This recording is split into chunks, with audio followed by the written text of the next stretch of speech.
Josh, fake good morning again. It's been a while. It's been 2 weeks, I think, since we've done one of these. I agree. Like I did a lot of the screening for like our BDR roles, our A roles, like being like a recruiting technology company, we like to eat our own dog food and use our own tools to kind of help with recruiting, to kind of give us some more customer empathy. And I used Quill a ton in those, even using like personality assessments. Oh, Really I cool. know. When I was talking with Manuel, our new customer success member, and he was saying he was playing around with some of the prompts to do that. I was like, we can do that? He's like, oh Yeah. yeah, unreal. Like I thought that was so interesting. It was so And then cool. I was like, is it going to give us like a different answer every time? Like we rerun it, but then we actually compared it with a real disc assessment and then rerun it 3 times, exact same answers every single time. So I thought that was something I didn't know we could do that we can do. I So learning something every day. Especially the executive search firms that we work with, they use a lot of those behavioral assessments throughout their interview process as well. A lot of them have it like baked in, or it's like their own model of something similar to that, or a Myers-Briggs kind of thing. But I think they're just really good indications of just how compatible somebody can be with the other team members you have as well. Because Yeah. we know, especially to create a nice diverse team to actually grow your business in the right direction, to get different kind of mindsets. I see Wally's just joining you in the back chair there as well. Oh Duke's yeah. actually sleeping on my feet right now, which is pretty funny. But That's his he stays there and makes sure I'm working. If I stop working, he'll bark at me. that's like he should. I know you just did a ton of interviews, and obviously everybody that's probably watching this also does a ton of interviews. What were some of the most challenging parts of the interview process, or most time-consuming parts of the interview process for you? Mhm. Um, and any ways that you think AI could help, or any ways that you thought there wasn't really an AI solution for quite yet? The one biggest element I think I use out of Quill is actually the recording of the calls, because I can actually listen back to candidates when I'm like, hey, here was a candidate I really liked from a week ago. Here's one that I really like today. If I only have room for one, how can I actually stack rank these? And so that was an incredibly useful tool for me. Like for example, on the cold calling team that we're scaling out, I get them to do a mock cold call, obviously, as part of the interview. And so I was like, okay, well, I had notes that these 4 people did really good jobs. Which ones sound better? That's probably the number one biggest one that I use because of time constraints. Interesting point, because it's like you don't want to have recency bias like Yeah. come into play there and feel like someone is better just because that call is more fresh in your mind Yeah. than a couple of weeks ago. I never even thought of that. That's a really good point. Something that might be valuable to the listeners as well. Like you're a head of sales looking to like expand your team. When would you decide like, hey, I want to go in-house and recruit myself versus when do you think are those moments that you're like, like we really should be sourcing for someone using a recruiting firm? Biggest thing that made the decision, especially when I was at HubSpot, where we actually use like an external search firm as well, was the level of seniority of the role. Like that was the biggest thing. I was actually seeked out by who was the director at the time to come in play. All the other managers were internal roles, just like internal promotions, hires from other teams. All of the like individual contributor roles that we had were just in-house sourced. And I mean, especially there, we had a pretty sweet brand name that we got to use. When we made a posting that we were coming to Canada, expanding the team out, like it got a lot of hype. So I know we had a ton of applicants, but when we were looking at our more senior roles, so like director up, that's the really big place that at HubSpot, they were looking to bring somebody else in, like an external firm that actually helped find the right candidate for us. Yeah, I think that's a really good point about brand name. Because you're either hiring that because it's like, hey, like I don't have time. We're scaling way too fast. So we just can't physically be able to hire all these people without hiring either an internal recruiter or an Mhm. external. And a lot of times it's easier and faster to hire an external recruiter. Yeah. Uh, but brand, because one thing that I did in my previous role as a head of sales at a smaller, like 20-person security software company, they actually used external recruiters a ton for even BDR roles. And I think it's because when you're a brand new company, you don't have the brand where you have a ton of applicants. You may have a ton of applicants that are just clicking fast apply on Indeed or LinkedIn, Yeah. easy apply or whatever it's called, but they're not the candidates that are actually going to really move the needle Yeah. just like a lot of the times. Oh, That's a general statement. So mhm. of course there definitely are, but I think to really get people that wouldn't seek out your company to just give it a shot and pay attention, that's really where the value comes from an external Mhm. recruiter. Well, I would agree because I think the other factor that the team was looking at HubSpot is we were looking to get a third party team to help source, at least as a director role at the time for HubSpot, as we were also first time going into a new region.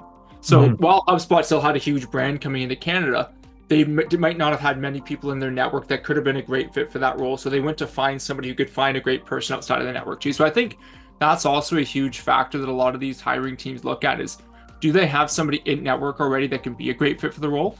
Yeah. Just thinking about like you and I, as I know as you were looking to expand out the sales team here, you didn't need to because you had somebody that you felt could have been a decent person to actually fill that role for you. Versus if you maybe needed to find somebody from scratch that you didn't have an in-network hire, it probably would have made a lot of sense to find somebody who can actually vet out the candidate first before they come and speak with you, and just do that first couple phases and make sure you're actually spending your time, which is very valuable as well, just actually talking to high value candidates or pre-qualified candidates especially. Yeah. Yeah. I'm curious if there's something that we're missing too, because I feel like I know talking to other clients, like one thing that they've actually done for their customers as they're recruiting like engineering candidates is they're actually helping them understand what they don't know. Yeah. So, hey, like this person says that they're located here, but their IP address says they're located here. Didn't really think about that, but someone that's doing that every single day. 100% no, and I think it's something that's to your point can be dependent on the level of seniority of the role, the brand that they have, the network probably of the hiring team that they're working with as well, and if there's any like special characteristics they might need, right? If you're looking for that superstar who's been there, done that, you might not have known them, and so that's obviously where these third-party firms can do what they do best in the specialty that they're working for as well. What's top of mind for you though in the world of AI and recruitment? The one thing that I've heard come up frequently, especially if we're looking at front office automation, right? Because I know we spend a lot of our time focused on like back office automation, especially today, and we're looking to expand out to some of these other factors as well, or functions. But was actually finding ways for recruiters to help personalize and customize things like resumes depending on job descriptions. Because I know a lot of teams today, when they have a candidate that could be a really good fit for a role, they'll actually get them to send over their resume. They make tweaks to that resume, obviously, to make sure it's relevant to the job description before they send it off, which is a wildly time consuming process, like we know a lot of other factors inside of recruiting are. And so I've seen there's a couple tools out there, and I know this is something that we're looking at on our side as well, to see how we can actually have a resume in place, take a job description that they're looking to fill for, and actually start adding similar language to the resume based on what was mentioned inside of that job description. So the other one that I hear a lot of teams doing, and I know we have our first evolution of this done with our submittal functionalities or our document gen stuff, but actually creating candidate profiles, especially in executive search. I say this is probably more common there, where they're going to have multiple stakeholders from the search firm meet with a candidate before they're sending it off to the hiring team. And so you have like your screener talk to Ryan, then Ryan passes that, so he goes to a principal, and then he might go to like a managing director before going to the client.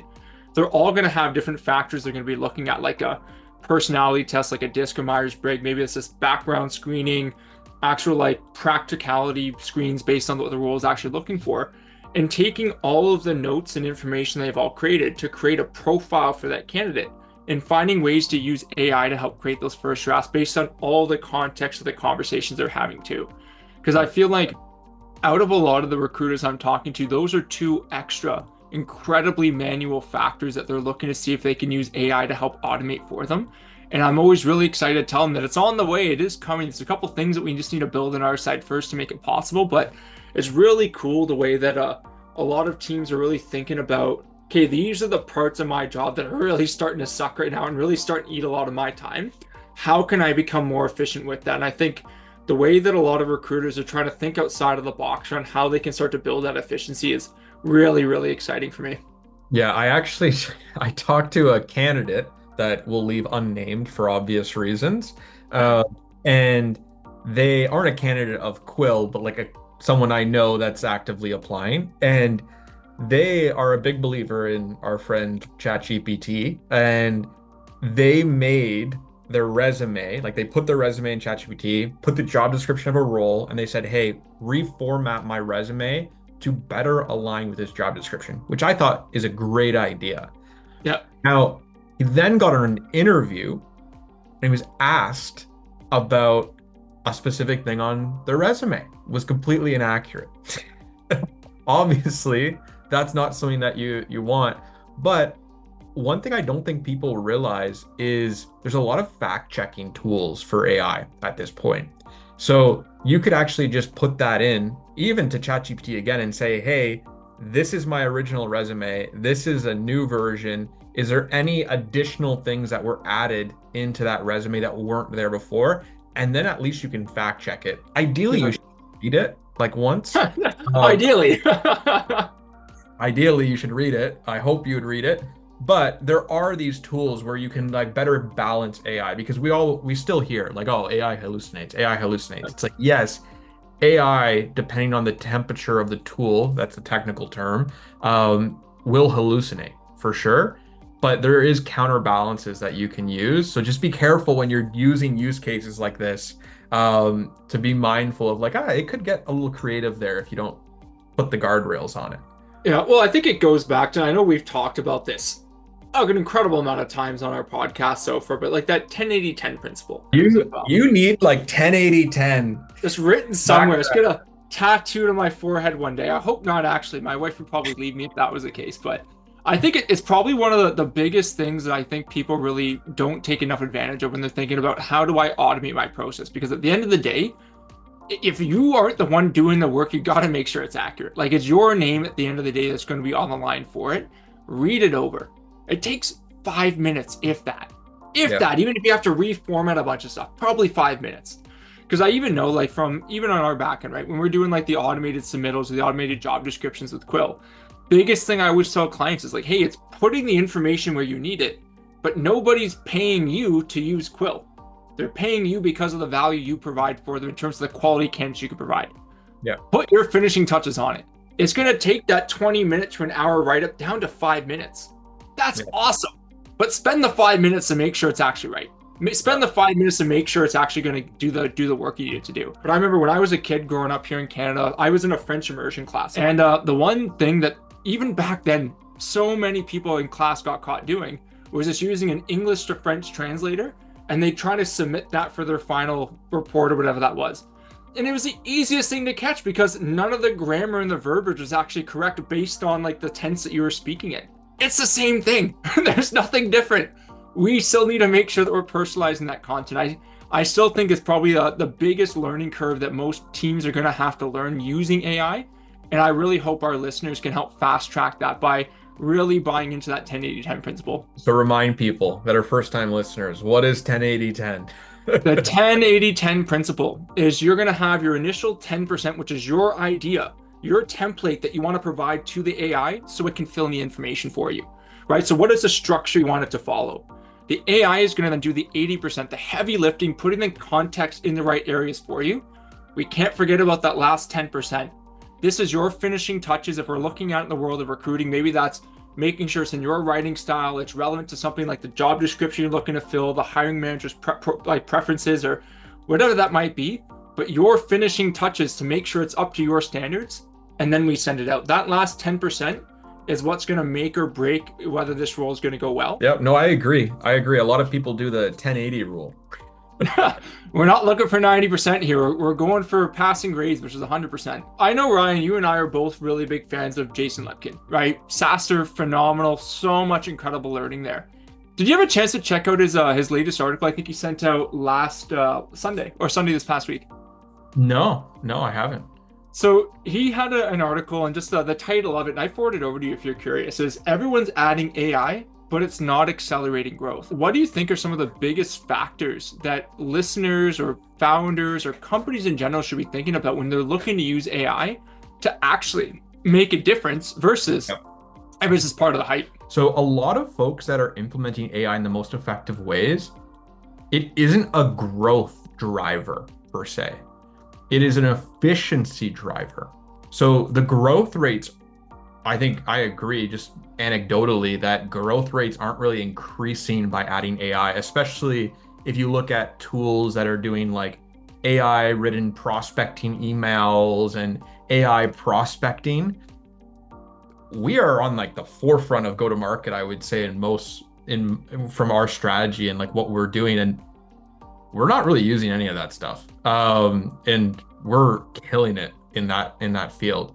Where we are using AI is to automate a lot of like back office stuff, redundant tasks that would have required us to hire double the amount of people. That's where I see us being more efficient. That's where I see our clients also being more efficient. So they're able to service and at the same amount of revenue, grow at the same rate without the cost that they would usually have to bear to ultimately just make their profit margins higher. So Yeah. I think it's just what metric are you really trying to drive? What are some of the biggest metrics you're actually looking at when you're looking to see, is this AI thing actually worth the investment, or should we just keep doing it the way we're doing it today? Yeah, I would honestly just compare it to headcount. That's like how I do it is like, what's our constraints? Like, what are our biggest bottlenecks? Let's say it's onboarding, right? Like, okay, what parts of onboarding are the most time consuming? And then let's see, okay, what would we need to do to solve that bottleneck and replace that time? The obvious option that everybody would go to is hire an additional person, right, for that role.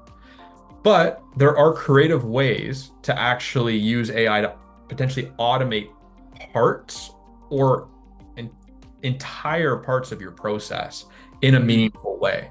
And then I'd run that experiment first. And then if AI isn't able to automate that piece, then I would hire that person. Yeah, before people would think as they grow a business, hire first. Now people aren't thinking that way as much. And it doesn't mean people are going away, hiring's not going away. What we've experienced over, I think, the last year is a slowdown in the hiring piece because the hiring hires that they used to have to make or they thought they'd have to make, they no longer have to make quite yet. Yeah. But they will still need to come. We'd love to hear from you, listeners. How do you think AI, if you could wave a magic wand, how could that maybe impact your growth versus just an efficiency side of things? We're really interested to hear from people on the other end of the podcast here. Yep, absolutely. We'll chat with everybody again next week. Thanks for listening in. Talk soon.